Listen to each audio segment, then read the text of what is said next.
Welcome to this Academy of Ideas discussion. China is the party over. I'm Rob Lyons, and as well as being Science and Technology Director at the Academy of Ideas, I'm also the convener of the Economy Forum. It's almost exactly 3 years since the Economy Forum discussed China as part of a series of sessions on how the COVID crisis was affecting different parts of the world economy. China was the epicenter of the pandemic, and parts of China were subject to some of the most severe lockdowns in the world. The early months of the pandemic only reinforced the view that China had become the workshop of the world, given how dependent we became on everything from PPE to chips to whatever, and the fact that getting stuff from China became a bit harder soon showed. But what happened next, and where is China headed, both economically and politically? In a classic case of getting the band back together, we've invited our speakers from 3 years ago back to assess the situation today. So first up will be Austin Williams, who is Senior Lecturer at the Department of Architecture at Kingston University, London. He's also an Honorary Research Fellow at XJTLU in Suzhou in China, and is author of China's Urban Revolution, Understanding Chinese Eco-Cities. And then we have James Woodhousen. He's Visiting Professor of Forecasting and Innovation at London South Bank University and a long-time observer of all things geopolitical.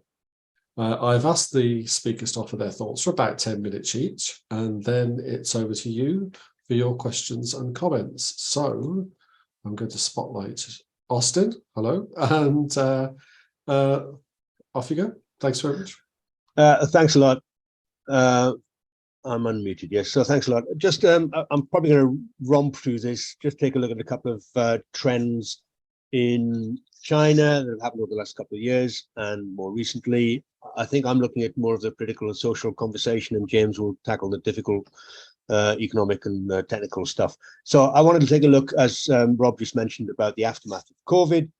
A couple of things on China's response to Ukraine and more of its kind of geopolitical ambitions, and then I suppose an open question at the end about what the response to China should be from us in the West. So on COVID, if you remember, back in December, China as a one-party state was the only country in the world, I would argue, that was pressurized by public demand to abandon its draconian lockdown policy. Everywhere else we relied on the state to release us on our behalf, but they demanded that the state stop it. That lockdown had really been going on for 3 years, intermittently, but pretty severely.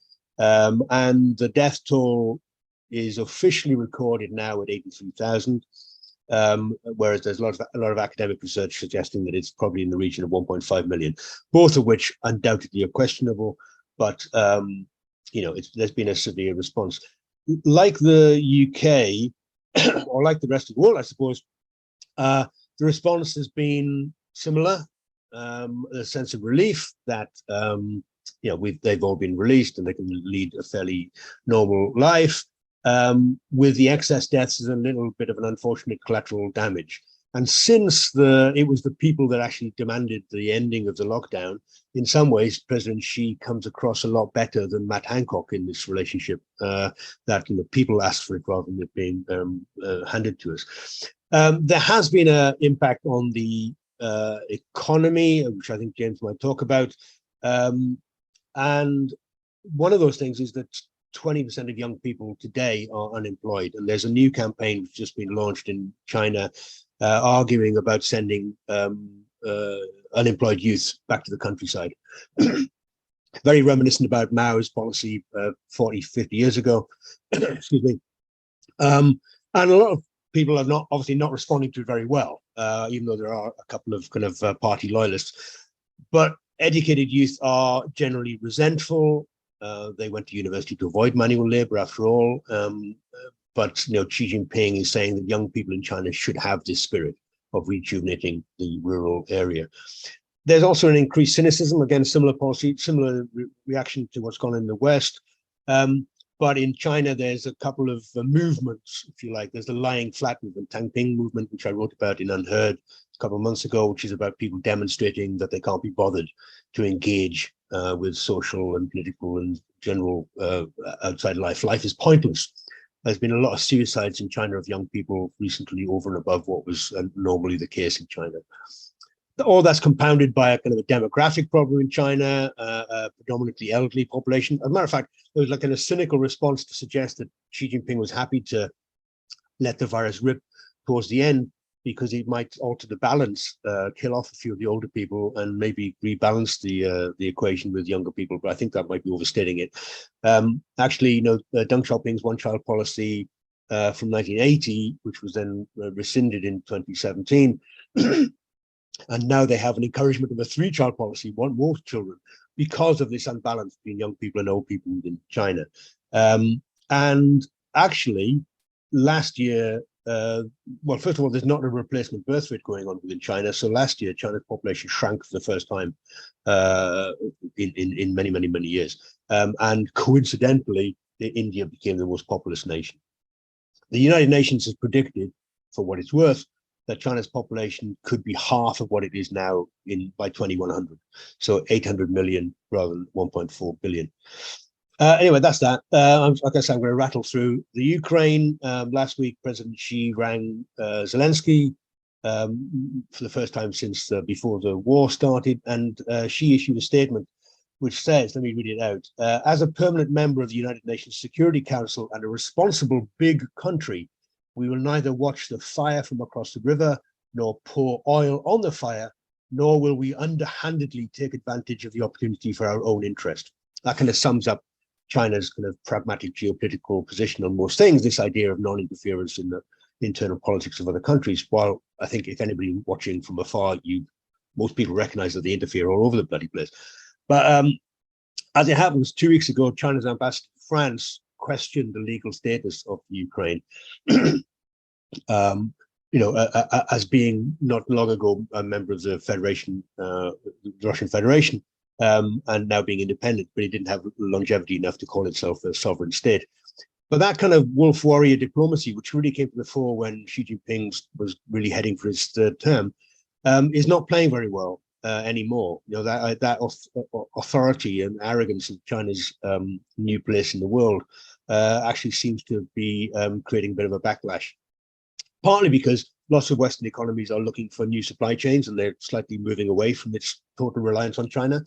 In as much as China was forced to issue an apology saying China defends sovereign states that are UN member states, which, while supporting Ukraine in that statement, was a side swipe at Taiwan, which is not a United Nations member, obviously.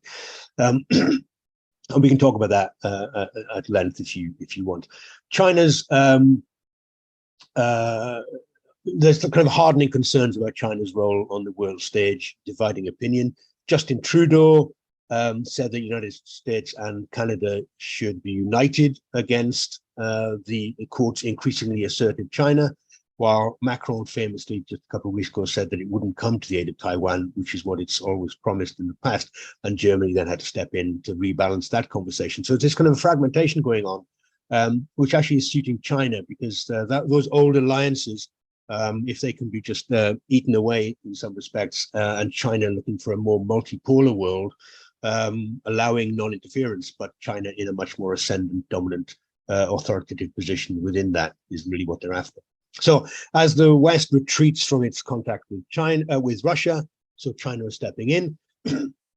There's a new book by Philip Snow called China and Russia, 4 Centuries of Conflict and Concord. It's a magnum opus, but it says, in context of today, Russian exports to China consist overwhelmingly of oil, gas, and coal.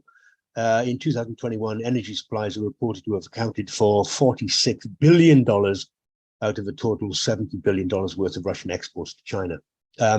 So that's going on. China is kind of getting a good deal when Russia is desperate to sell. And similarly, as the West pulls out of engaging with China, as I say, it's looking for new supply markets, and general markets. So China has had to innovate and create their own market breakthroughs, and they've looked at really interesting work on EV cars, electronic cars, electrics generally, household appliances, blockchain, you name it. So all that's going on. Secondly, in terms of global connections, the Lao Institute has just published a interesting paper on China's advances within the Middle East and West Asia. The foreign minister of China is actually meeting the Taliban this week to encourage a détente between Pakistan and Afghanistan and help regenerate Afghanistan, where the West has obviously left it in disarray. China's, over the last kind of 10 years, has massively invested in Gwadar, Islamabad, and Karachi, all part of this kind of, in some ways, a fight and a block against Islamism, which they argue is also funding Uyghur separatism in the Xinjiang, but it's also helping to reconstitute allegiances that the West has kind of left behind. When the West pulled out of Afghanistan, China now sees an opportunity to be, quotes, a positive energy for the region and support its reconstruction. China's also fairly novelly, is that a word? Newly, is that a word? Anyway, China's just engaging in the Gulf states, constantly looking for kind of new reserves, new oil, new raw materials. So aside from non-interference, it also has a kind of policy of development before democracy. And that tends to suit a lot of these emerging states. The Lao report says that China is using 3 ways to inveigle its way into the Gulf. One is that it's still portraying itself as a developing country, so it's not ideologically wedded to the old exploitative traditions of the West, and that's quite appealing to the Gulf states. West's turn to net zero is also alienating, obviously, the oil-producing countries, and China's more pragmatic response to climate politics is, again, more appealing. And then, as the Lao Institute report points out, the woke agenda of Western politicians, the criticism of Qatar in the World Cup, the gay rights, blah, blah, blah, the idea that the West is demanding social changes and interference in the internal politics of those countries in return for investment has shifted attention to China and its much more liberal attitude to liberalism, you might say. So time's running out and I'm speaking too fast. But anyway, on the final kind of question, I suppose, on the general issue about can we trust China, there's obviously an increasingly tense relationship growing between the West and China. The latest thing is this ban on TikTok, as if many of you might not care.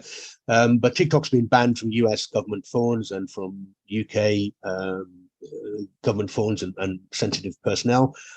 And the concern is that obviously TikTok has personal data on those phones which can be accessed by the Chinese state. There's a very interesting article fairly recently saying that forget TikTok because there's nothing on it. Basically, where China wants to develop spy networks, they go on LinkedIn, and that's where they've kind of developed a lot of spy contacts. But anyway, if you think that the Chinese state insisting that private companies hand over data from ordinary people is bad, take a look at the Online Safety Act in the UK and the hate speech bill in Ireland, and you might have a shock. China Daily says the ban on TikTok, which has a majority of American shareholders, as it happens, shows a demise of US values. And China is very keen to demonstrate that it's a bit of a voice of reason, has a bit of statesmanship on a lot of these matters. So what's changed is that 10, 12 years ago, David Cameron saw China's investments as a golden era. Liz Truss saw China as a dangerous enemy. That kind of complete flip in our relationship. James Cleverly now and Sunak want to engage with China for economic and political stability. And Cleverly says, quote, a Cold War with China would betray Britain's national interest, even though they still want to ban, semiconductor plants in Newport and Hinkley Point. They're very concerned about. So I suppose the underlying overarching question, if I haven't been too simplistic in my assessment, is, do we see in Russia today, China tomorrow, which a lot of Tom Tugendhat and Ian Duncan Smith and what have you see, and if so, should we take more proactive action to stave off trouble in the future, or should we maintain diplomatic relations as engagement as Cleverly is suggesting? The end. Thank you. Thank you very much. That's great start. I know if James, you want to take the floor? You're on mute. Unmute myself. Can you see the slides? So that was the thing. I remember going on GB News saying Biden would be more aggressive than Trump. And I think that's broadly true. We've got wolf warriors, as Austin says, maybe backing off a little bit, as he says.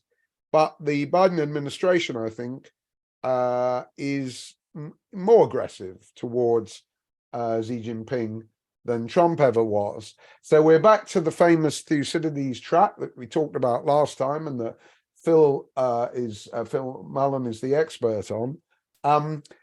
And if anything, it's getting more nerve-wracking, because here the foreign minister in Taiwan says 2027 is when they're going to invade. I still take the view that they will not invade. They'll do everything up to invasion, subversion, spying, blockades, you name it, overflights and all the rest of it. But I'm not here to talk too much about geopolitics except at the end, because it's what we all like to talk about. But once again, I'm going to go back to basics. So the first thing to say is, what kind of growth is happening quantitatively and qualitatively in China before I come to my main agenda? And I think what we can see from the graph, a lot of that is just gonzo forecasts by Statista. But in terms of, if you look at the kink 2020, 2021, 2022, hard to explain not so much the rebound from COVID, but then the falling away last year. And I think this speaks of a fundamental instability in the economy to do with the class struggle, underrated, property and commercial debt, and property development generally, which has been a nightmare for a long time. So you've got a very big sort of downswing, then upswing, then downswing happening just in the last 3 years. It's hard to credit. One thing it reminds me of is Stalin, where, you know, you could get an abrupt U-turn Monday and then another one on Tuesday, and the result was chaos. So the planned economy that China's supposed to be running doesn't look very planned in this case. Now, what I want to say is the same order as last year, 3 years ago, and see what's the same and what's changed. And if we just begin with integration, very interesting statistics. It's taken all day to wrestle with the sources, because they're quite tricky, I can tell you, and they're also out of date. But if we look at share of world GDP, we are only running up to 2020. The increase is quite considerable. There's been an increase in the US. Everybody else is kind of decreasing, and China has increased its share of world GDP. And you'll see, as a special concession to novelty, I've put in India there, which has now overtaken the UK as not only China's population, but the UK's GDP, which is not the most prestigious feat, but is going it a bit. So India is a new factor in China's geopolitics and in, you know, the Asian economy generally. You look at the share of world goods exports, the trend is even clearer and more recent. Right? China's increasing, everybody else pretty much decreasing, and India on the map a little bit behind the UK. But and it's a similar story in imports. China's dependency on imports, and that might reflect the Russian dimension in oil and gas that Rob was talking about. That's also increased, you know. So I think the lesson that's coming out of this is that, if anything, integration in the world economy has increased in the last few years, making the you know, withdrawal or decoupling harder than ever. It's kind of what we would expect, and it's also reflected in services exports. You look at the change with China upping those as a percentage of world services exports, and the same with imports. No, it's different in imports because they seem to be doing more of that themselves, the services side, while everybody else is level pegging. China's actually decreased its reliance on foreign services. So it's more integrated into the world economy, except perhaps in the financial and business services area, where it's doing it more of its own thing. If we turn now to what's more important than trade, foreign direct investment, it's a very unstable picture worldwide, or especially in the case of United States and Germany. The years 2021 in dark green and 2020 in light green. You can see how much the US has doubled, Japan has doubled, Germany has doubled, and China relatively samey between the 2 years. And that's on the outflows side. On the inflows, America and China are again dominating the world picture. Notice the Hong Kong thing was always very confusing, and it's been taken over. There was round tripping with foreign direct investment, quite hard to follow. I think something to look out for is China's relations with Singapore, and Singapore's generally, like Korea, generally growing role in all of these things, in the world economy and in FDI. Singapore is stable and quite useful for everybody, and also China. Now, the big question here is whether it's all going to collapse, really going to collapse, foreign direct investment in China because of US sanctions. The sanctions have no doubt hit trade. I've not mentioned them in the trade discussion because they're too late for the years that I had there, or the statistics are too old. You can't get newer ones. But if you look at foreign investment in China on the left, the Nikkei Asia thing, it's a 73% drop year on year. And that's very considerable. Is it all going to end? I don't think so. The Chinese authorities on the right are, hurrying foreign investment a lot. At the same time, we need to remember that India itself, the rival, is now becoming a rival for inward investment to China. It's growing in that domain, and it also finds in the contested Jammu and Kashmir regions or states, Dubai running in there, the first foreign investment for a bit of time. And, there are new sources of interest in India. We just concluding on this, I did say 3 years ago, read and don't believe China daily. I think in the light of Austin's remarks, it's more important to read Global Times now. That's the really nationalist one, and the rudest one about the Brits and everything like that. So bedtime reading, everybody. This is its latest response, amusingly neutral, as they always try to be about Ukraine. But, it's worth everybody turning on to those sources a little bit more.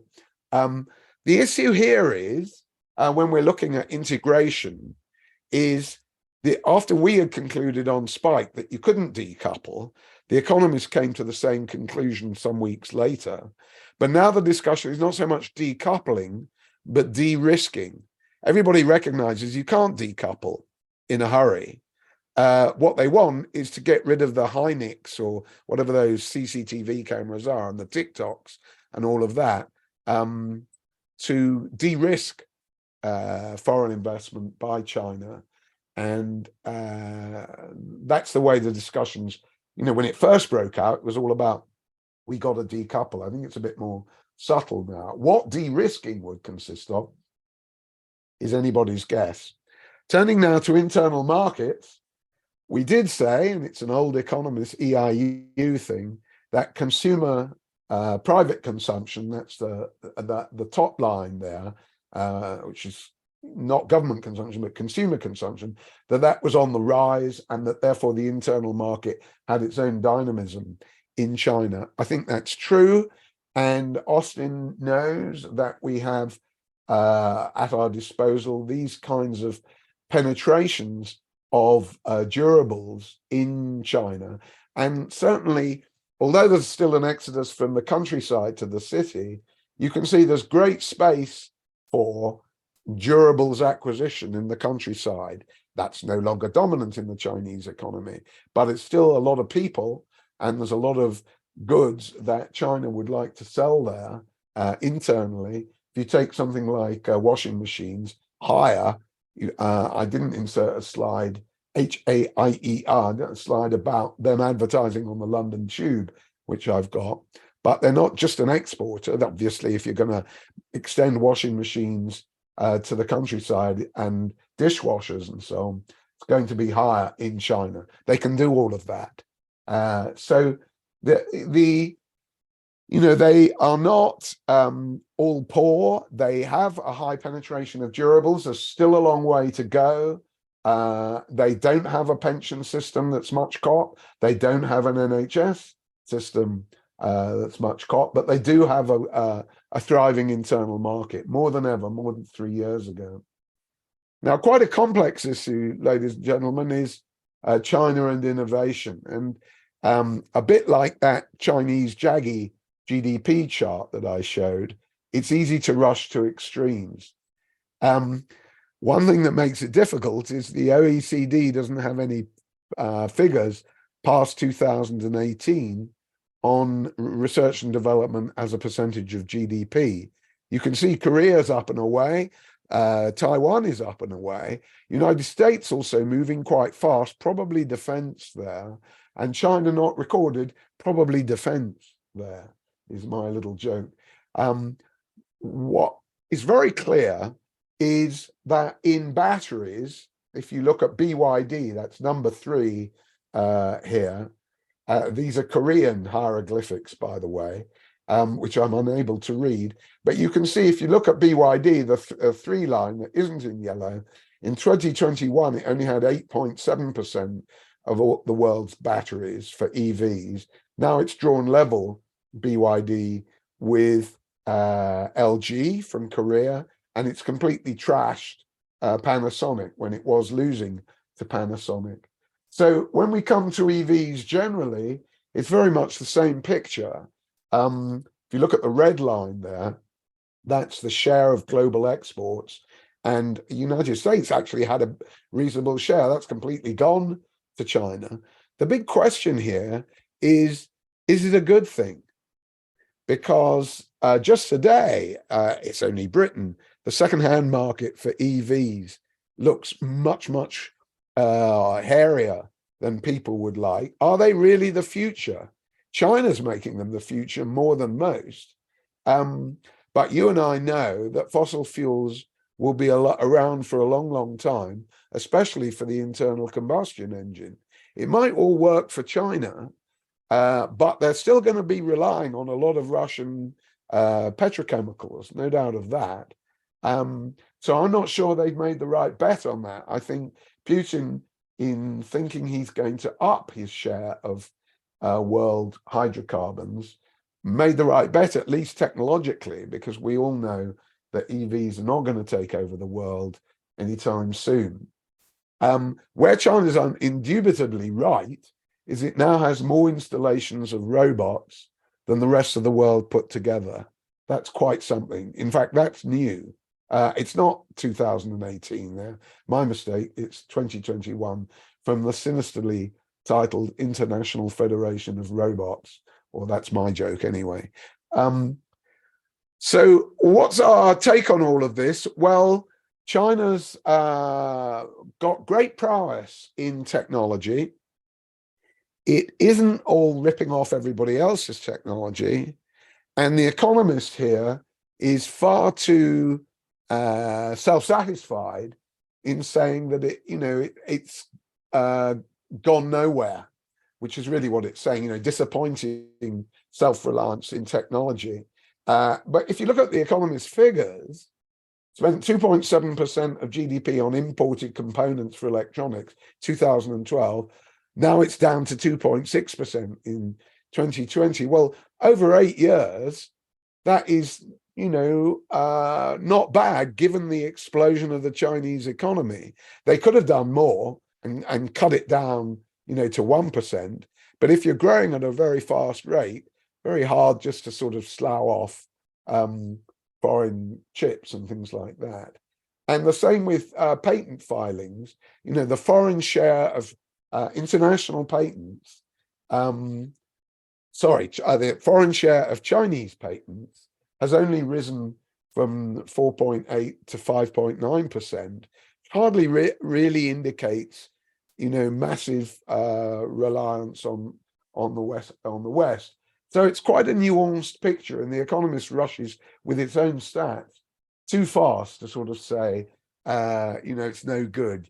So it's kind of saying imitative. Other people say, in the usual hyperbole, world domination.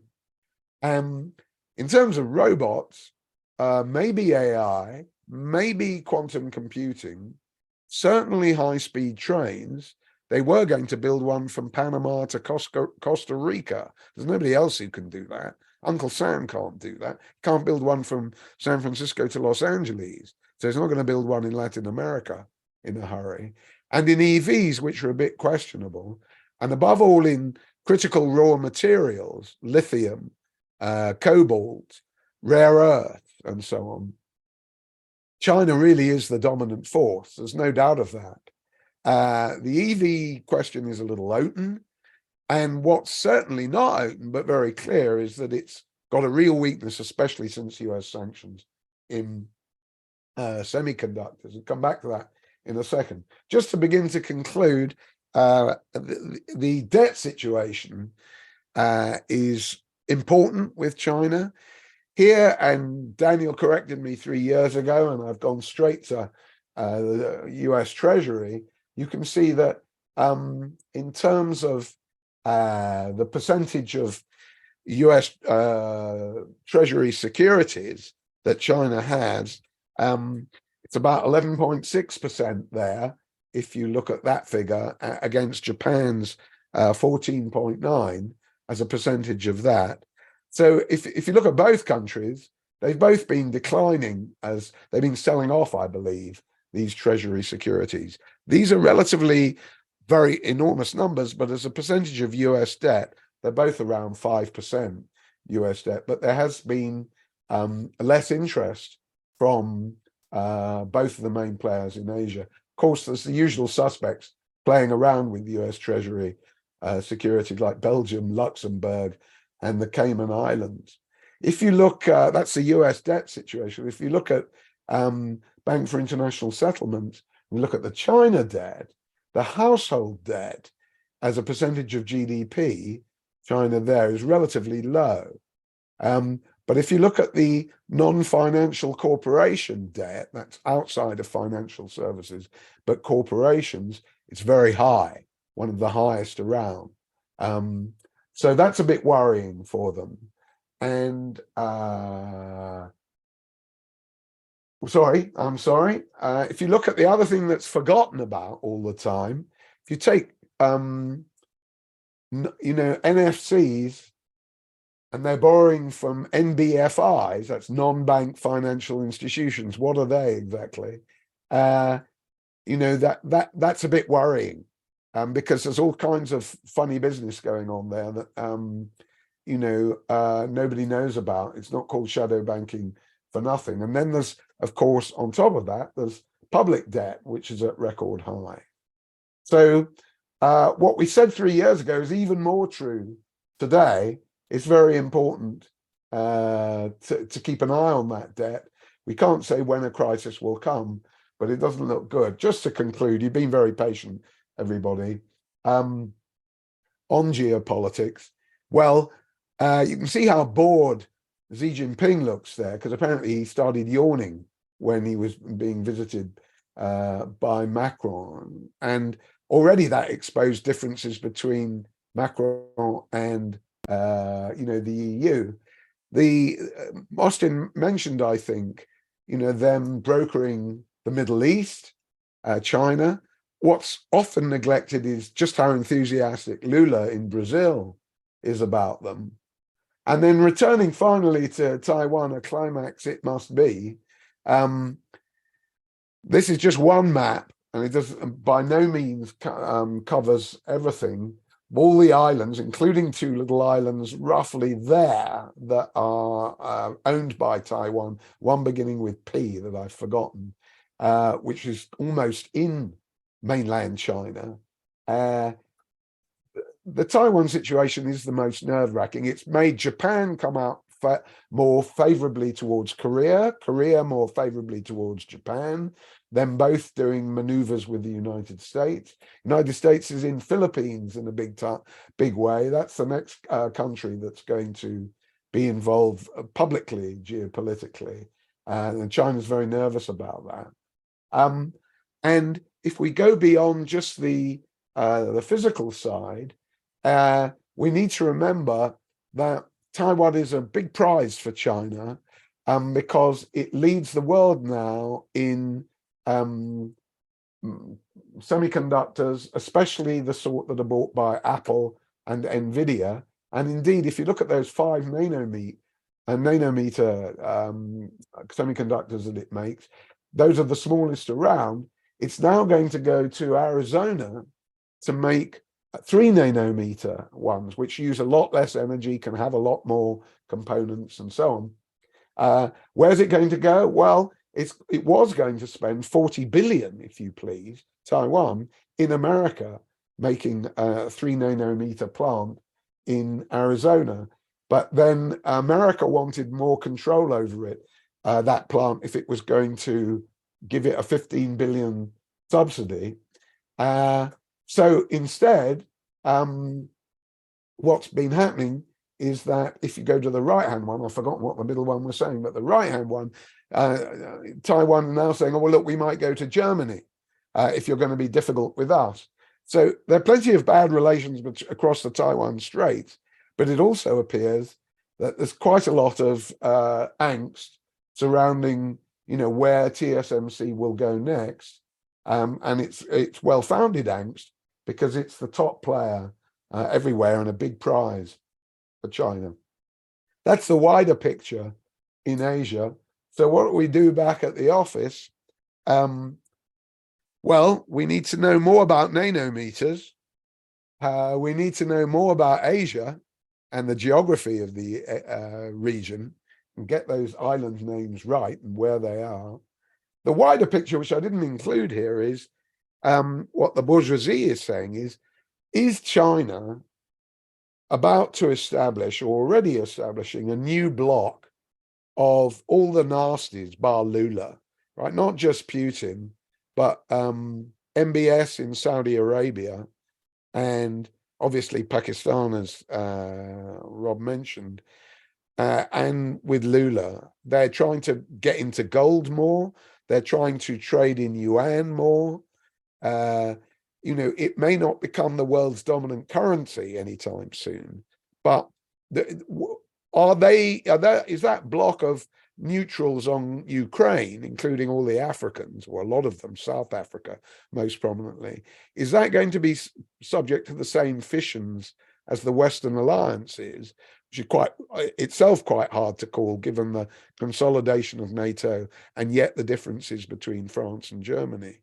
Is that at all stable? What will be the relationship between China and Russia? You could call it geopolitics, but it's very, very important for the whole Chinese economy, those fuels. I'm not certain.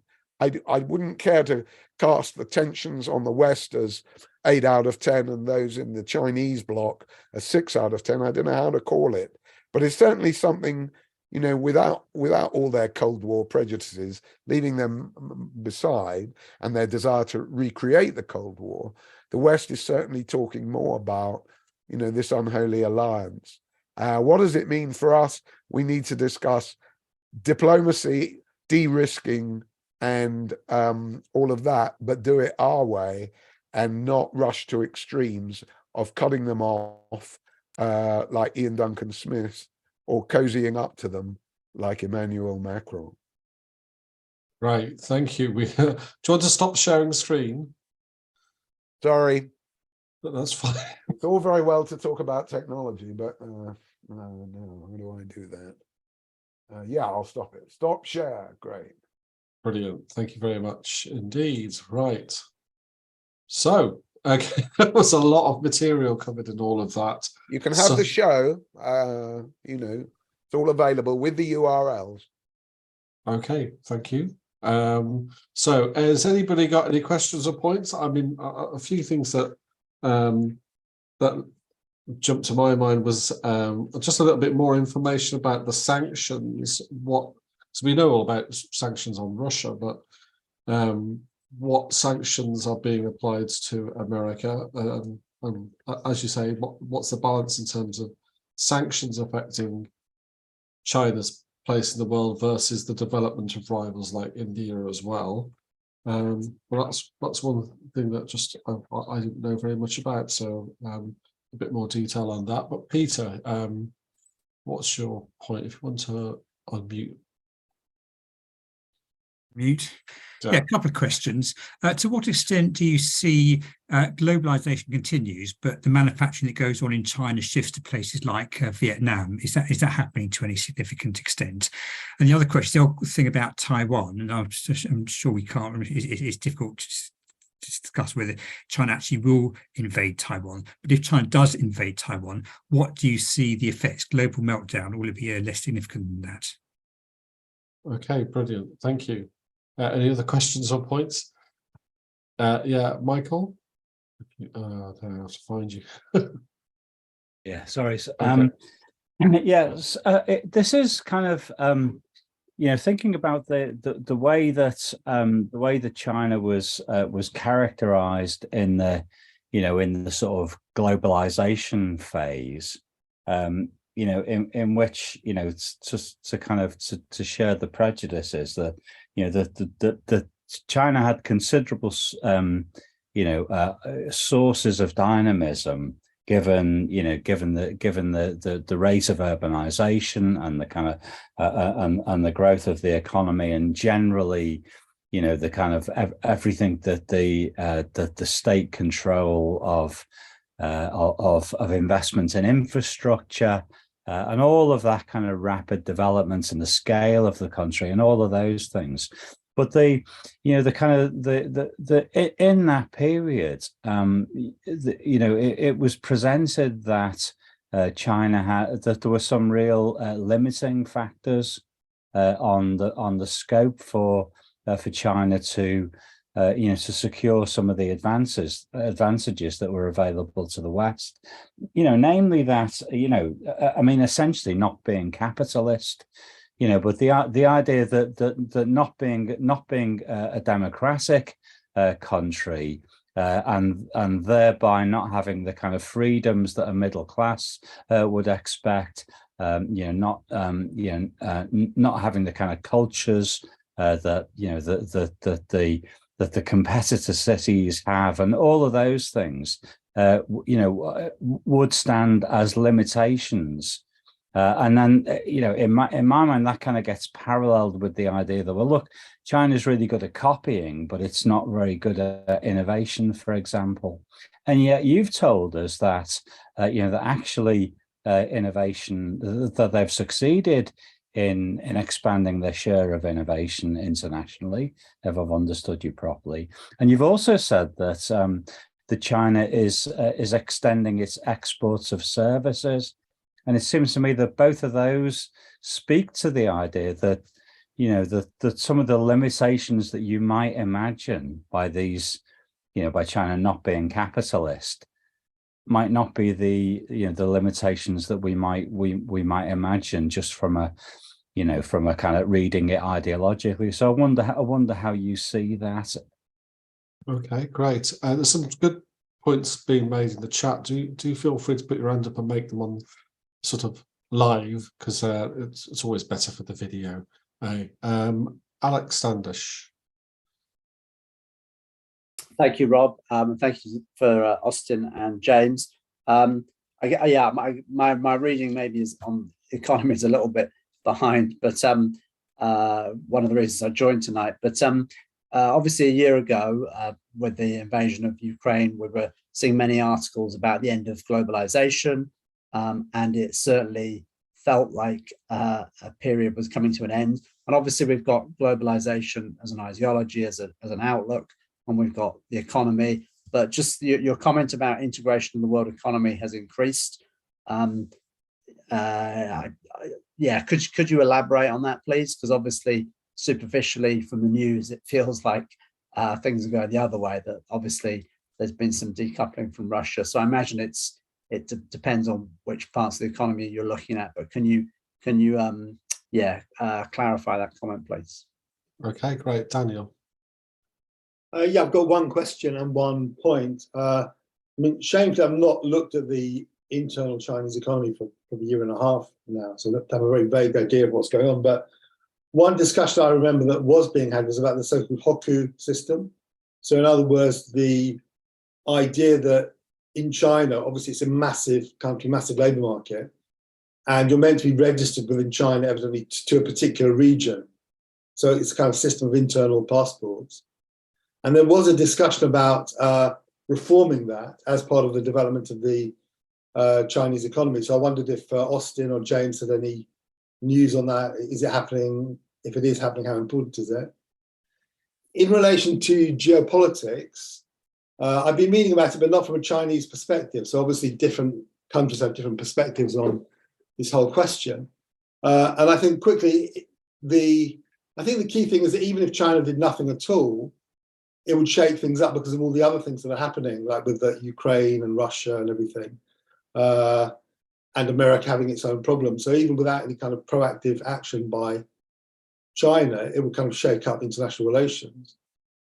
And I think you can see that to some extent. For example, in relation to Europe, my take on it is a bit different from reading the European sources. It doesn't seem as though France is the one out of line and Germany is keeping it in line. I mean, you could argue that Germany, particularly Annalena Baerbock, who's the German foreign minister and the Green, has been very, very aggressive in relation to China. So she went there recently and at a press conference with the Chinese foreign minister, talked about the possibility of a horror scenario in relation to Taiwan, which is a completely undiplomatic thing to do, in public, in front of the Chinese foreign minister. So arguably, Germany is being very, very aggressive, certainly with the Greens, but even Germany more generally in relation to China. And finally, in relation to the Middle East, I mean, there's been a discussion for a long time, as James will know, about the Asian pivot of America. So in other words, it used to be very concerned about the Middle East and shifting to Asia as more of a priority. That's been going on at least since the Obama administration. But now I think the perception is that it's happened to a significant degree. And then that helps explain, for example, China coming in and negotiating some kind of peace agreement between Saudi Arabia and Iran, which are important regional powers, and which don't get on at all. So the whole kind of geopolitical relations do seem to be changing and unraveling, even without China playing a very proactive kind of role in the whole thing. Okay, great. Rob Clowes. Hi, everyone. Thanks. Yeah, I had to miss the very beginning of Austin, so apologies if you covered this, but AI, I'm kind of maybe a bit one-track mind at the moment, but it does seem very interesting and very pertinent in relationship to China and their innovation and their potential. So reading off my Wikipedia screen here, Wu Dao is the China chat GPT-3. And about a year ago, it was announced it had 1.75 trillion parameters, which is very roughly the number of neural connections simulated in the system, which is an order of magnitude or two higher than what GPT-3 had at the time. So it's a massive large language model trained on not just on language, but on the Chinese language, on the English language and images. Looks like it can do a lot of interesting stuff. This is already before, things that have happened in the last couple of months. Nobody really knows. It looks like it might have been trained on less actual text because Google and Microsoft maybe have all the text. But it still looks like their potential is tremendous and they've invested a lot of money in it. Things that we don't quite know is what exactly we're doing, because even though many of these AI models are somewhat shrouded in secrecy in the West, this is obviously much more the case in China. So if it really is the truth, or if it really is a possibility, like I suspect it is, that we're going through, let's not call it a new industrial revolution, but a new technological revolution at the moment, it is just possible China might be leading everything before long, and that's got to be interesting. So I won't belabor the point, but that seems worth reflecting on a little bit. Okay, thank you. So I'll take John Holbrook and Phil Mullen, and then I'll give Austin and James a chance to respond to the pile of stuff that's been thrown at them. So, John. So I wanted to ask about geopolitics, and in particular, what is the framework for understanding how geopolitics are currently being played out? And I think it's important to have a framework, because without it, it would be very easy just to say, oh, war is nasty and diplomacy is great. And wouldn't it just be great if we could all just get on nicely in a global community of nations? That's a sort of kumbaya approach to international relations. And I just don't think it works. But I can see why people gravitate in that direction if they don't have a different framework. I mean, both speakers, you both mentioned Tom Tugendhat and Ian Duncan Smith, and I think you mentioned them both in rather unfavourable terms. But isn't there something to be said for the fact that they have grasped a framework for understanding the geopolitical situation, which is essentially that autocratic nations, authoritarian nations, are always problematic. I think it's really that simple. And they're problematic because, first of all, they have difficulties providing for their own people. And hence that causes them to sort of be more expansionist and aggressive on the international stage. And secondly, they don't have any particular respect for or understanding of or ability to relate to nations on a fraternal basis. And I thought it was interesting, James, you were talking about this club of alliance of nasties, I think you called them, Brazil, Pakistan, Saudi Arabia, and other Gulf states, and of course, Russia and China. And, you know, it's difficult. I mean, I think there is something to that, isn't there? I mean, why is it that they are all sort of clubbing together? And so just to come back to my essential point, isn't that really the sort of framework we ought to be adopting? And I think this sitting on the fence approach that James cleverly has adopted of saying, oh yeah, wouldn't it be nice if we can just engage more with China, may just prove to be unrealistic as time goes by. Okay, Phil Mullen. Thanks, Rob. I want to speak on the economy point at the moment, but hopefully we can come back to the geopolitics, because I don't agree with what John has just said on that. I think our starting point in terms of the geopolitics is about national sovereignty, and also about not antagonizing other nations in the world. And it seems to me what the main dynamic that's been happening to explain geopolitics is the way in which the West has been ramping up its anti-China rhetoric, and expressing its paranoia about Chinese expansionism. I know John just mentioned about China being more aggressive and expansionist, but perhaps he could come back later and give some examples of that, because with the exception of Taiwan, I can't really see any Chinese expansionism. But anyway, we'll come back to the geopolitics hopefully later on. I think on the economy side, and the question from Alex on integration is, I think, an important one to try to get the balance. I mean, broadly speaking, in response to James's introduction, I shared more the sentiments of the latter half of his presentation than the first bit. I think many of those first slides were unduly impacted in terms of the graphs of growth and changes which took place in FDI and so on, unduly impacted by the lockdowns. Because I think any statistics for China or globally from 2020 to 2022 are very much impacted and distorted by that. I think overall, I think the way in which China seems to have picked up from the end of its lockdown, it seems to be indicative to me that it has benefited from that shift from extensive development, up to the financial crash, through to its more intensive period of development of the 2010s, and come through that pretty well. I mean, the way in which the recovery of the last few months has been consumption-based rather than investment-based would seem to be, ironically, an indication that that China has got this internal dynamic, which it stupidly, CCP stupidly, sabotaged with its lockdown over so much time.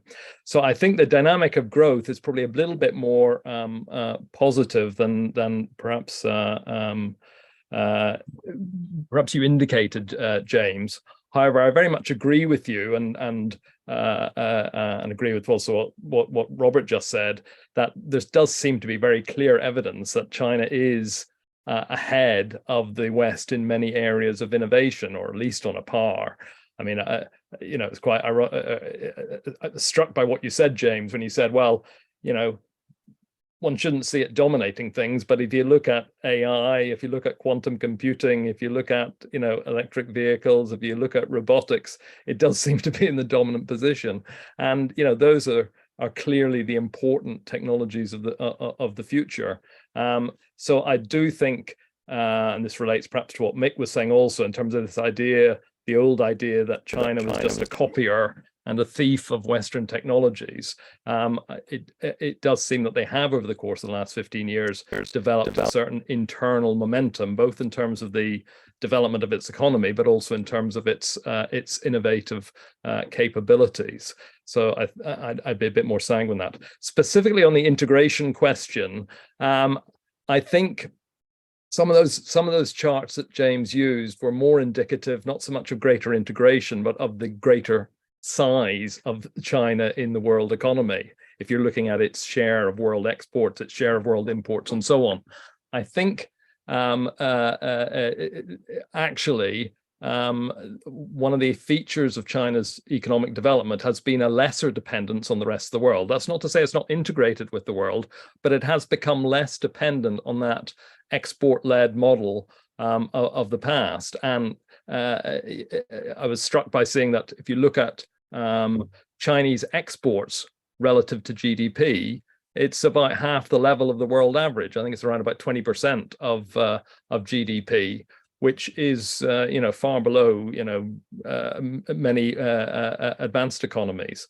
You can also see that, while for all the talk about debt and the over-indebtedness of China, China's is a net external creditor to the rest of the world, unlike Britain or America or France. So its level of indebtedness, there is an internal problem in relation to local government debt and the relationships with the property sector, which is relatively unstable, I would say, but not as unstable as perhaps the American banking system is at the moment, not as fragile as that. But there is a problem there in terms of internal debt, but in terms of its relative indebtedness, it's much less indebted, or in fact, it's actually a creditor to the rest of the world in comparison to the dependence of Western countries to the rest of the world. I mean, as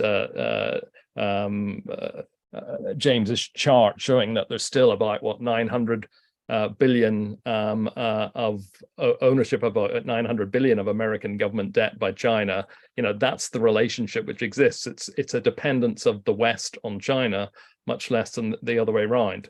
Understand though that I think a feature to look at, which James did begin to introduce, was the question of China in relation to the rest of Asia. Because I think it seems to me that one of the ironies of the attempt to the American attempt to decouple, perhaps we're going to have a discussion about that, why they've changed the language on that, but they're still, I think, very much trying to contain China. But one of the consequences of American policy has been to encourage multinationals to adopt this thing called a China +1 or a China +2 strategy. Peter's question related to that. To what extent Western companies are trying to diversify away from simply producing in China, but producing in one other country. And the two main beneficiaries are Vietnam and India. And it's not gone that fast so far, but certainly there's a trend there of a movement of manufacturing. Ironically, though, I think is actually reinforcing China's relationship, its integration with the rest of Asia. Because when you set up a semiconductor plant or a car plant or whatever in one of these other countries, it doesn't mean you're separating yourself off from China. Actually, the supply chains of China are still there, and it takes a very long time for those supply chains to become domesticated. So actually, the effort to diversify some Western investments into other countries is in some ways actually reinforcing the regionalization of the economy, which I think is probably beneficial, or is beneficial to China itself. Okay, great. So, Austin, anything you want to come back on that? Yeah, well, just on that last point, two things. One is that obviously there's like damn statistics we have to deal with. And I always think about the carbon emissions statistics of China, where it's the biggest emitter in the world, but per capita, it's probably 35th or something in the world as a global problem. So depending on how we look at these statistics, we can kind of see problems or not, as the case may be. In terms of supply chains, the shift, like Foxconn, a Taiwanese company, is kind of setting up in India, setting up a major manufacturing plant in India, £700 million plant.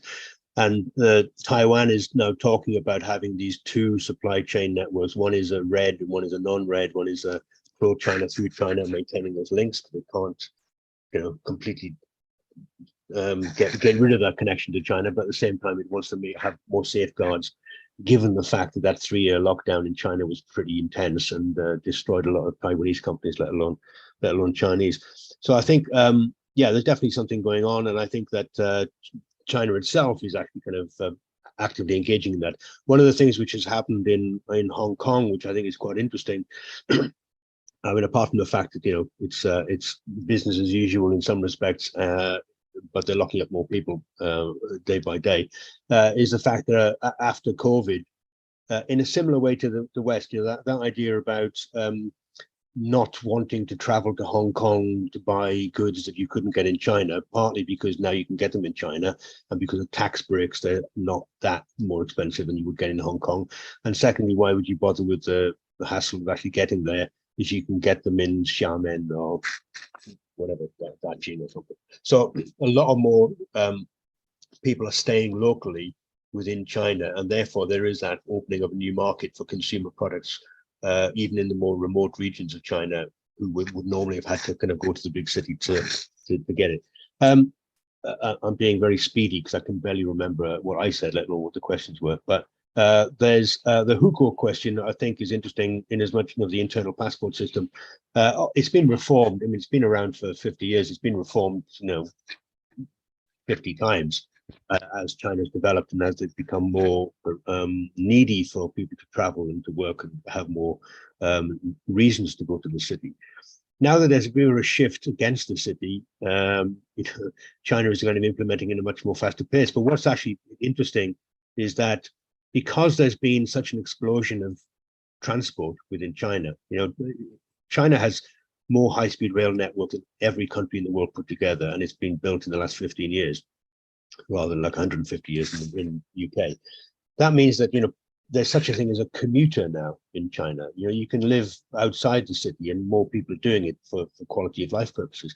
That kind of undermines the entire concept of, a hukou urban residency policy, if you can live outside the city and commute into the city. So in some ways, a lot of the dynamics and the progress and development of China has actually undercut some of those more authoritarian measures which the Chinese state wants to implement. So a Chinese state is almost like playing catch up to the reality of the economic situation that they find themselves in, rather than actually being in the front line of it.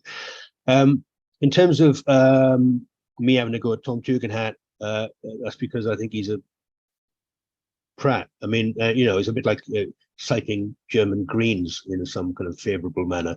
I think that the shift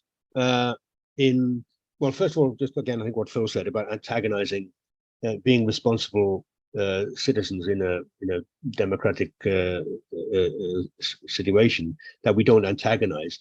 I think I mentioned a couple of weeks ago, and John Holbrook was there in the meeting, when I talked about Nancy Pelosi going to Taiwan a few months ago. And obviously she has the right to go wherever she wants, but the idea that she would do that as a very direct kind of slap in the face to China and really kind of raising the stakes. It's like the equal and opposite factor of the Taiwanese prime minister saying that they're worried about there being a war by 2027 with China. Now, of course, Taiwan would say that, wouldn't they? Because obviously they want to have some kind of recognition that America is not going to desert them and will safeguard their fairly inadequate military resistance. So I think that there's lots of game playing going on. I just think that the West is slightly, I don't know, irresponsible about the way it's actually going about it. Partly because there's a lot of problems domestically, therefore they're presenting themselves on the world stage, and they really don't have the capability or the intellect to carry it out very well. Very quickly, what have I got here? Oh my God, I forgot what I was going to say. All right, never before have I said the sentence, but let James now come in. Can I just ask you one question though? Yeah. Which is about these internal problems, the debt and the property crash or whatever. I mean, what can you give us a sense of how important they are, whether they're going to last, what kind of problems they're causing, etc.? Yeah, well, it's massively important, isn't it? But obviously, this is China, not. I mean, somebody said this is state socialism, not capitalism, no free market capitalism. China has an ability to control and manage its decline in certain regions and allow it to happen. They're sacrificing state-owned industries. State-owned industries, I'm slightly tangentially talking about this, but state-owned industries have been at the forefront of actually, the forefront of Chinese economy for a long time. And then these kind of independent individuals were allowed free rein 15 years ago to start making some entrepreneurial advances. And once they did that, and once they kind of made their money, they started to be integrated back into the system, and state-owned enterprises bought them up. Because China as a social system, evidenced by what happened in Tiananmen Square, the whole idea that the party could lose control is one thing that can't be countenanced. That's the one kind of definitive, right? So they will not release control. So where you see lots of individual capitalists making money and progressing and maybe talking out of turn and criticizing the lack of commercial spirit of the establishment, they will be reined in, and they will be maybe like a lot of these entrepreneurs will disappear out of sight for a while while they're reprogrammed to come back out. But the point is that state-owned enterprises are now taking over where a lot of those private enterprises were reined in or taken over. Same thing with the housing market. The housing market was a completely relentless process where there was never any statistical analysis. People just, you were given targets to build houses, and you build the houses. They'll say, we want 4 million houses in Jiangsu province. They wouldn't ask what type or who for. You just get a quota system, because that's the way it works. That then realized that people weren't buying into them or were investing in them for monetary gain. The fact that then the state will then clamp down on major industry, major companies, if they feel that will safeguard and preserve the overall aspect of it. So it's not just the companies. There are certain provinces that have gone into managed decline, engineered by the system, and I think that's the way they're going to go. Now, obviously, that could run out of control. We haven't seen that yet, but they've managed to kind of to destroy a housing company which had something like 650 million quid's worth of, I think 6.5 billion's worth of debt, and allowed it to decline without much of a murmur. So watch this space. James, would you like to come back on anything? You're on mute.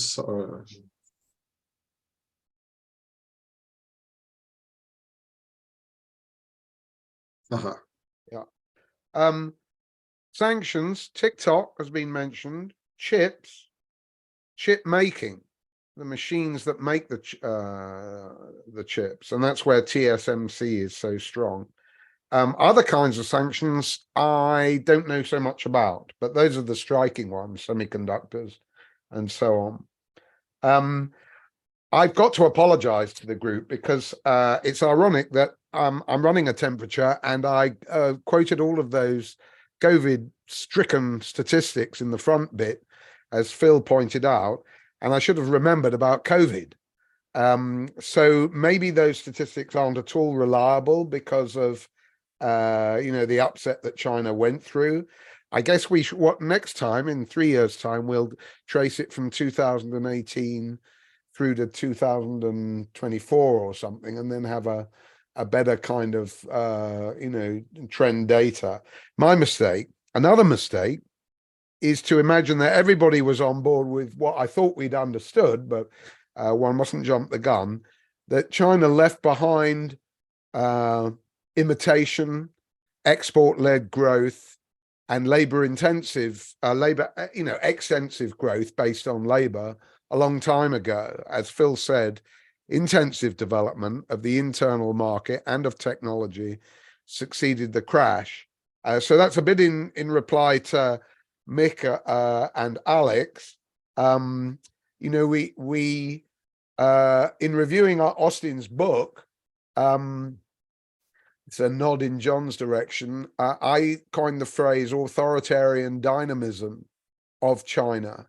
And I think we all know about the authoritarian bit. I don't believe, like Phil, I don't believe that's the lens to look at geopolitics in, but we'll come back to geopolitics. I do think there's quite a lot of dynamism there.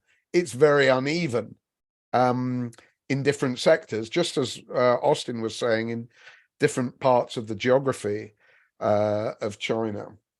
The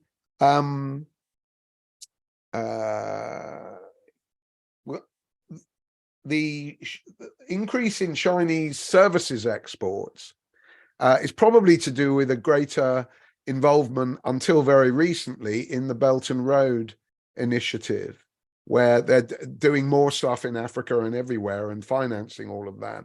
One worrying thing a few years back, actually, was they got a bit nervous about Belt and Road, the Chinese, because they didn't know how much debt they themselves had run up, let alone, the people who owed them money. Yes, Phil's right. I'm very bad on debt, colleagues. Phil's right about net external creditor and knows those securities figures inside out. The one thing, and not so much on geopolitics, because we'll leave that. I think Rob is entirely right about Chinese AI. The fact that they can do it in 2 languages is already, a big thing, unless ChatGPT was trained on Mandarin, which I find difficult to believe.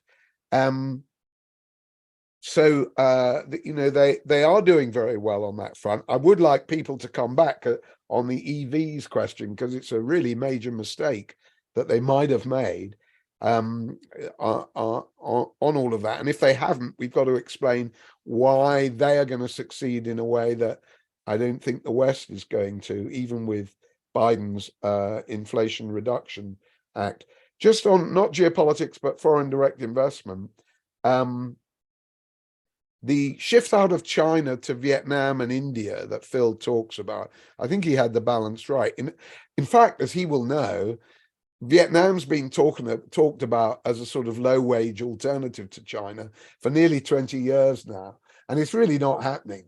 It is happening a bit more now, there's no doubt of that. But, we do know as well, don't we, that it's not just wages that attract foreign direct investment. If you take what China can do in research, design, development, and those sorts of things, neither Vietnam nor even India, I think, can compare with that. So therefore, the attractions of China as a site for foreign direct investment still exist. If you look at Vietnam, you're talking mainly trainers, or a lot of the time you're talking trainers. You're certainly not talking, high-tech stuff that the Siemenses and other people, I think, are doing in China. Now, just on Siemens, I think we got ourselves in a bit of a knot between the German Greens, the French capitulationists, and BMW, right? French capitulate. The Germans often capitulate because they'd be sunk without the SUV, the BMWs and the Mercedes that they'd be sending to China. At the same time, that doesn't prevent the Greens being Greens and Bayerkock being nasty to China, right? So, it's quite a complex picture. Germany's much more dependent on China than France is. At the same time, von der Leyen, indicated a certain distance from Macron's chumminess. So again, it's quite important to, get the balance right. But China is developing because it's no longer, it's been a market-based economy for a very long time, and the dynamism thing is there. As for authoritarian, it's certainly authoritarian internally. How authoritarian it is compared with the United States internationally is something we'll leave to the geopolitics discussion. Although I must say, John, it's not often that I'm accused of sitting on the fence, but that's all by the way. Well, let's have the geopolitics discussion then. Obviously, there's the situation with Taiwan and the general nervousness in Asia in general, as has been pointed out. Japan and South Korea are starting to be a bit friendlier to each other. And I was reading in the Telegraph, disgusted, probably defense correspondent, saying, America is withdrawing its aging fleet of fighter jets from the area. Basically, they're all too old and knackered now, and they don't have enough of the very expensive F-35s to spread around. So there's that going on. But maybe is it just that China is doing its geopolitics by other means through these developing trading relationships with the Gulf? We've talked a long time before about the scramble for Africa and resources there as well. Is it just that China at the moment is relatively content to do things in that kind of a way, assert itself in that kind of way? And what's the effect of the Ukraine invasion? Has that kind of screwed things up for them in terms of making things all a bit more apparent and of raising international tensions and throwing into question the current international framework, etc.? I mean, any comments on that situation? Well, Phil, you sounded like you had more to say, so Yes. Yes, happy to come in on that. I mean, one thing I was going to comment on was as an example of what's happening geopolitically, and the sort of, I think the instability and the danger and the risk much more comes from the West than it does from China, John. Take the discussion about decoupling versus into de-risking, which has been a lot of talk about.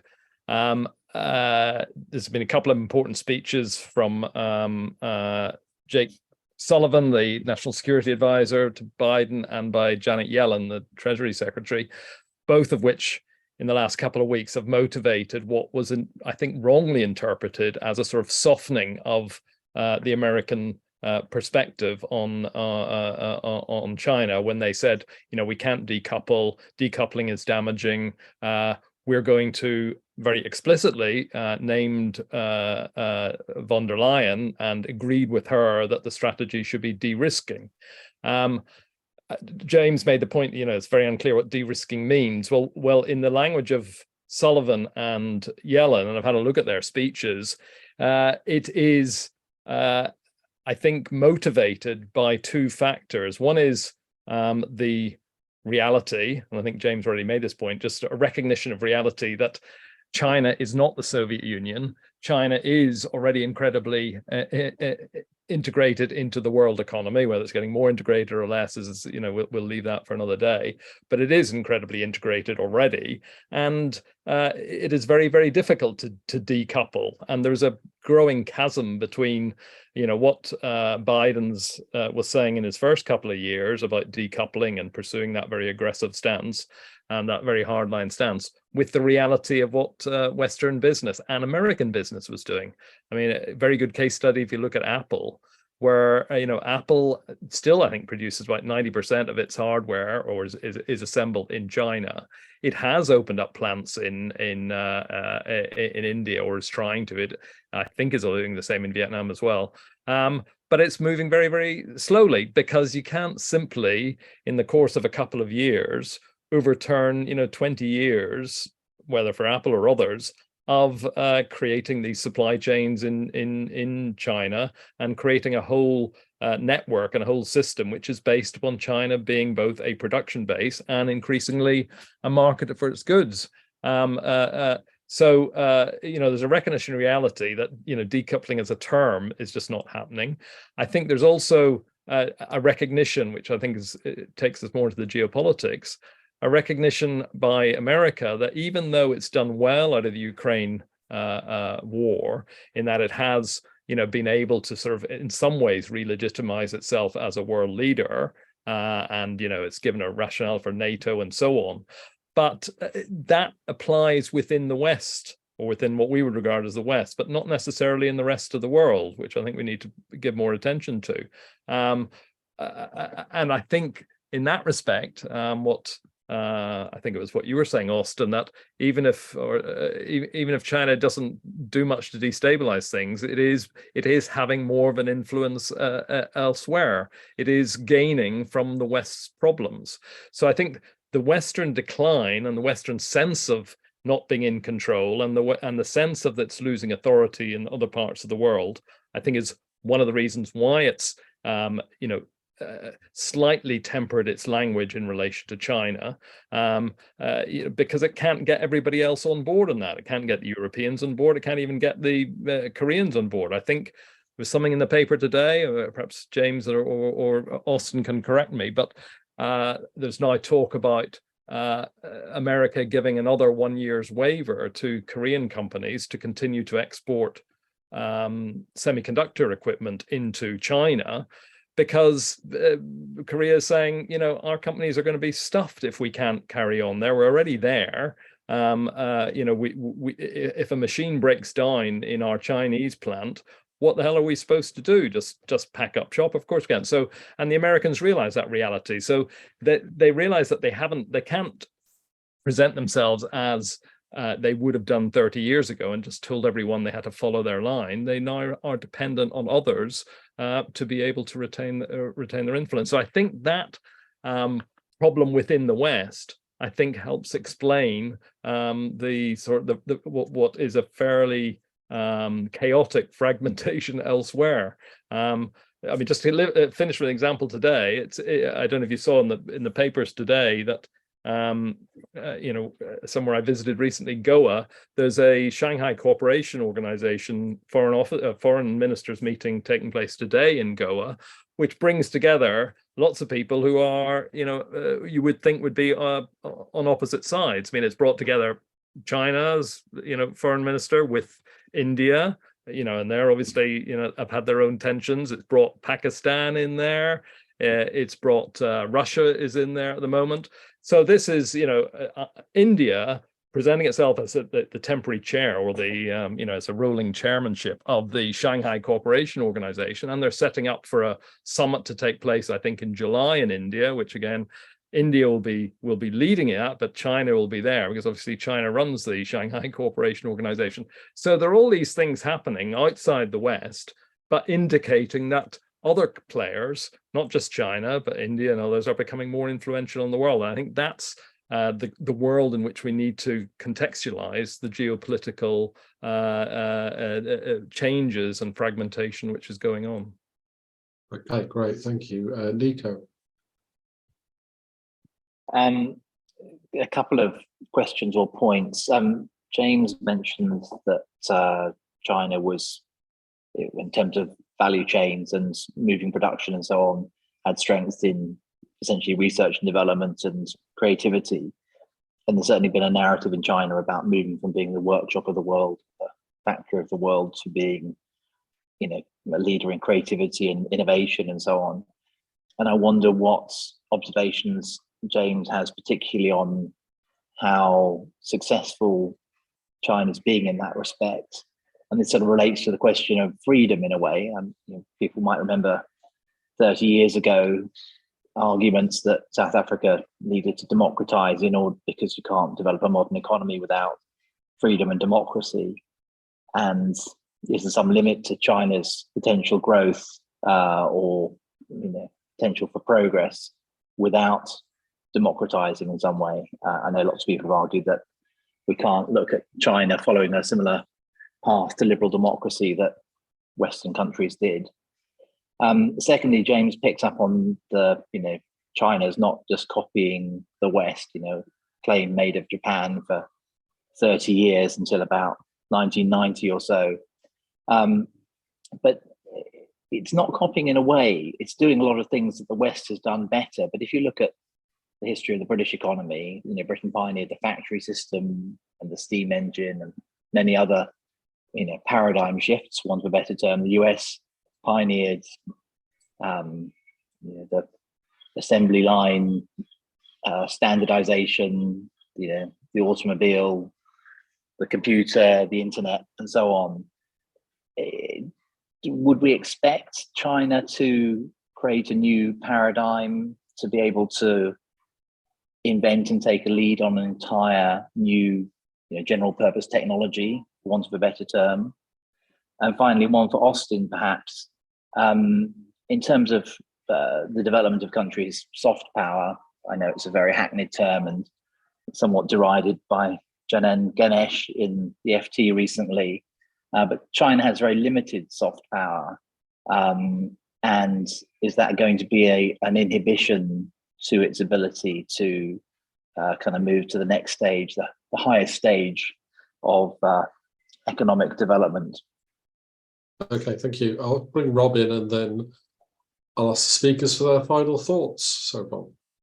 Yeah, so in a way, AI again, but picking up what Nika was saying. So it seemed to me for quite a long time now, at least the last year, that China can have, it may be that being an authoritarian state actually gives China a big advantage with AI, which I think typically with technology, that's not the case, right? Being, because, well, I won't belabor the point again, I won't go into it, but there's lots of reasons why that might not be the case in most technologies. But if you can, like China did, roll out a identity system which basically works on deep neural nets to scan people's faces, if you can, deploy large language models with no oversight and, with state sponsorship and access to all the data that the state has, and if you can throw a huge amount of money at it, it may be that, and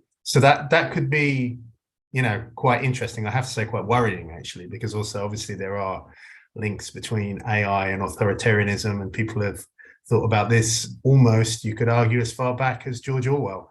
And so that's, I think that is a bit of a worry, and it is kind of worth reflecting on. And well, at the moment, we are the big innovation of the European Union in regard to AI, whether you think it's a good thing or not, is really very, very significant ethical oversight, which in many ways I support, actually, because I think there are some worrying things, and particularly, big companies and secrecy in how technologies are being applied.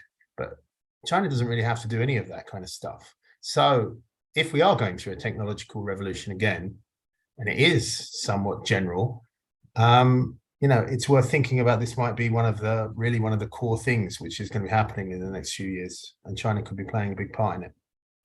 Right, thank you very much. Right, Austin, final thoughts?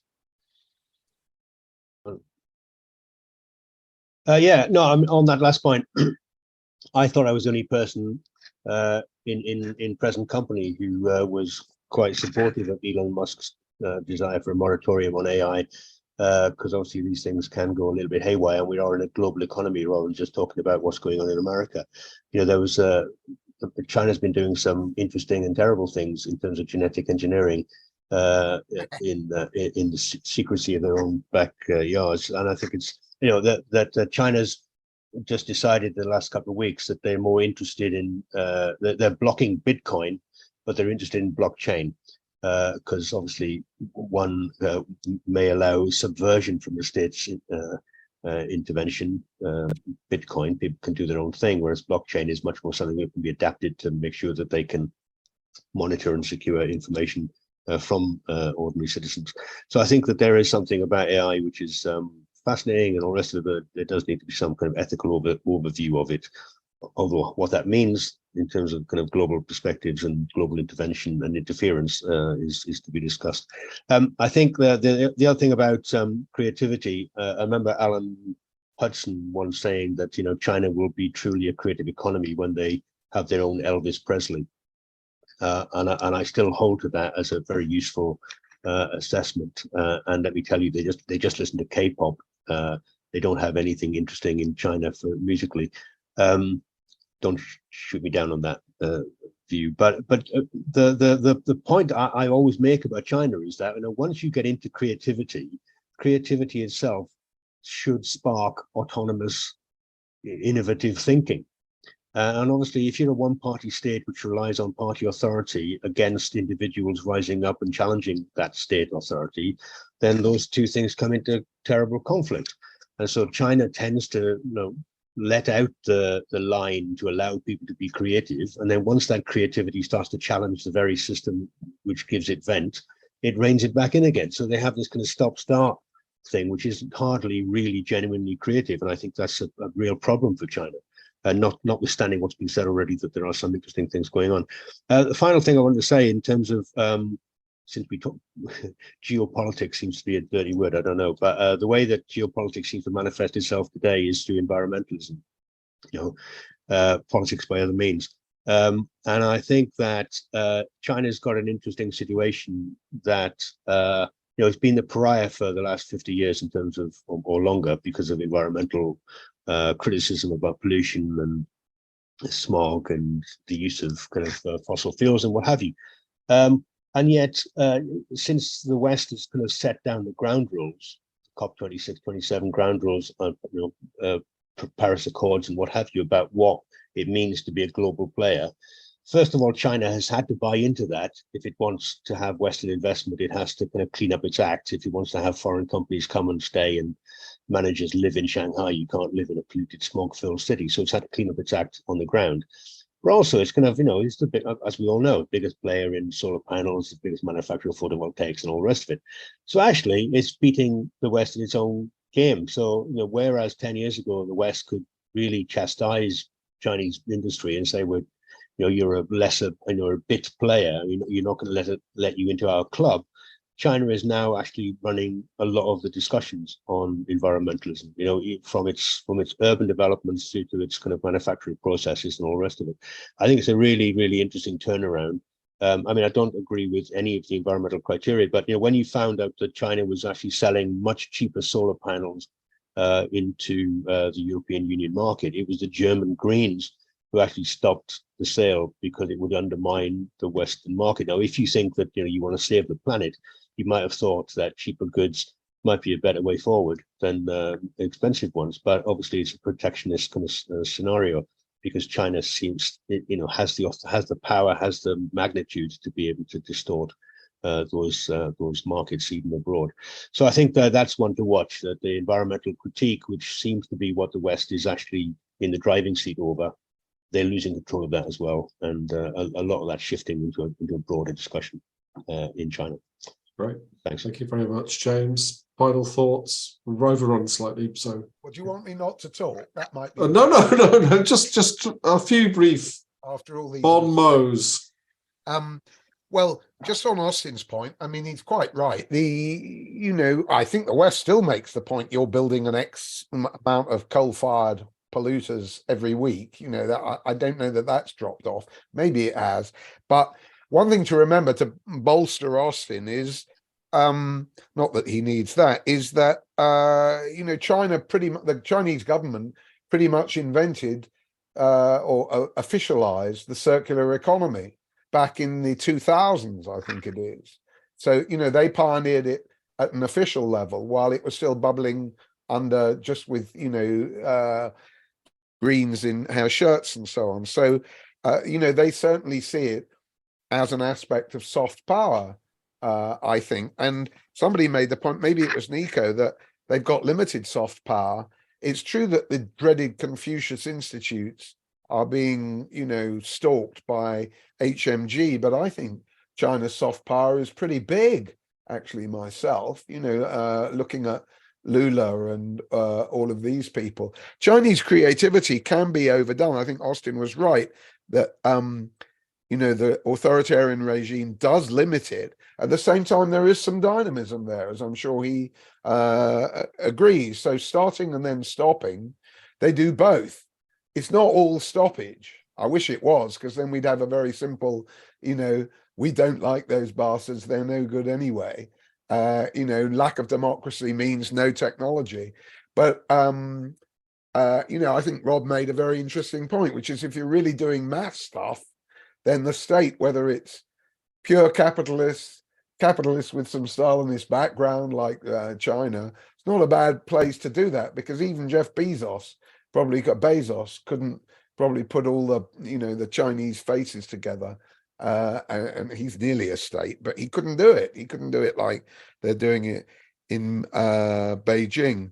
The limits to creativity, one of the factors I didn't mention, by the way, I can't take blockchain seriously. That's just by the way, but maybe somebody can correct me on that. But one thing that you can take seriously is aviation, and China's really nowhere there. Somebody mentioned about, I think Rob, about F-35s and so on, Rob Lyons. But you know, China's not going to have an airline business, or airliner business, I should say, for a long time. It just can't compete with Airbus and Boeing.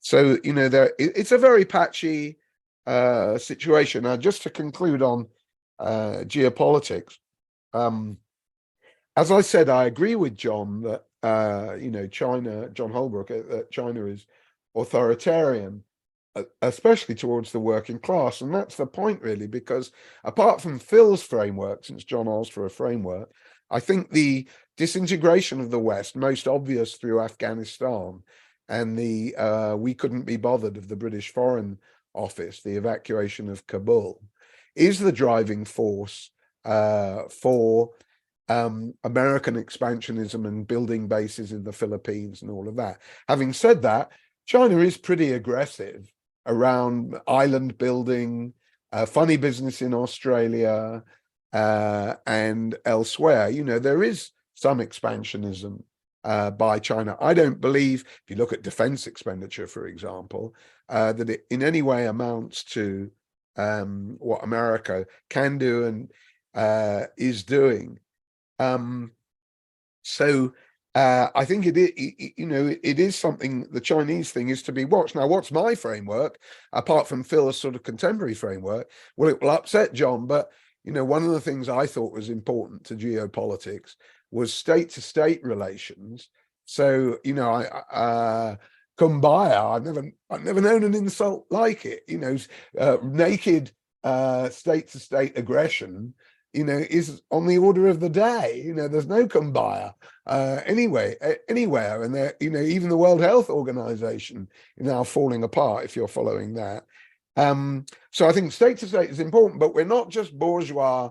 I'm not just bourgeois, you know, international relations people. The other thing that's important is class relations, not just state-to-state relations.